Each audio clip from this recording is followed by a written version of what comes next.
Bonjour à tous, dans le coup de main pour l'emploi, aujourd'hui on va parler formation et formation post-bac dans un secteur à la fois connu parce que un certain tous les concitoyens le franchissent à un moment donné de leur vie, mais peu connu sans doute pour les formations. Nous accueillons Jean-Albert Sett de la Chambre des notaires de Paris pour justement euh, voir un petit peu le détail de ces formations. Jean-Albert Sett, bonjour.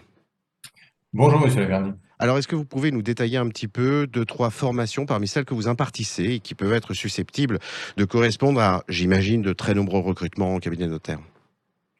Oui, bien sûr. Alors, en fait, si vous voulez, la profession a deux axes de formation. Bon, l'un qu'on va pas traiter vraiment aujourd'hui, qui concerne les futurs notaires, et l'autre, les futurs collaborateurs de notaires. Mhm, Pour eux, il y a tout d'abord un BTS notariat qui s'effectue sur 2 ans, mhm, qui peut être réalisé dans un lycée, par exemple.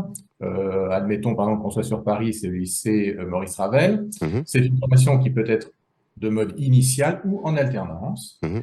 Mais elle peut aussi être réalisée dans des organismes de formation privés qui proposent le BTS en question.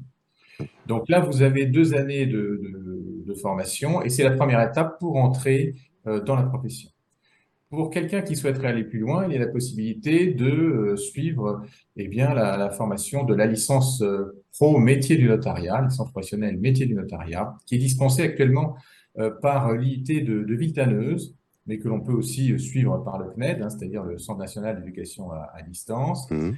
Une année de formation avec une licence pro à la clé, qui est d'ailleurs une formation qui est très appréciée des notaires de la Compagnie de Paris.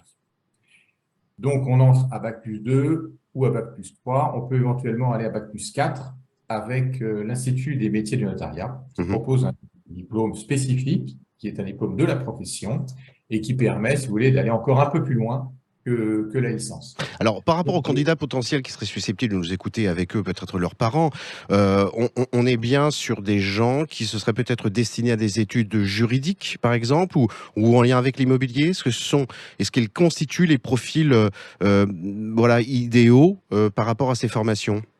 Alors oui, tout à fait. Alors pour ceux qui entrent en BTS, évidemment, ils sortent du bac, hein. Donc bon, Oui. ceux-là, c'est un intérêt peut-être personnel, mais ils n'ont pas une véritable connaissance du métier. Pour ceux qui entrent en licence professionnelle, ils peuvent avoir effectivement ou déjà le BTS ou un DUT, par exemple, carrière juridique. Donc ce sont des gens qui connaissent déjà la matière juridique, qui s'intéressent à l'immobilier et au droit de la famille, Mhm. et qui donc très naturellement vont s'orienter vers la profession du notariat. Un site internet où nos auditeurs peuvent retrouver le détail de vos formations et peut-être les lieux, vous y avez fait mention, dans lesquels ils peuvent recueillir encore plus de renseignements. Alors, moi, je leur conseille tout simplement de se brancher sur le site de la Chambre des notaires de Paris, hein, www.paris.notaire au pluriel, il ne faut pas oublier le s.fr. Mhm. Ils trouveront tous les éléments d'information. Ils peuvent aussi m'adresser directement un mail, hein, s'ils le souhaitent, D'accord. à mon adresse, c'est-à-dire Jean, trait d'union, le tiret du 6, Mhm. albert.cit, S-E-I-T-E, arrobas, paris.notaire au pluriel.fr. Monsieur Sett, mille merci. On fera peut-être un focus plus en particulier sur l'une de ces formations dans les semaines à venir. En tout cas, je vous souhaite une très bonne journée. Je vous dis à bientôt. Merci beaucoup, à très Merci beaucoup. Au bientôt. revoir. Voilà. Au revoir.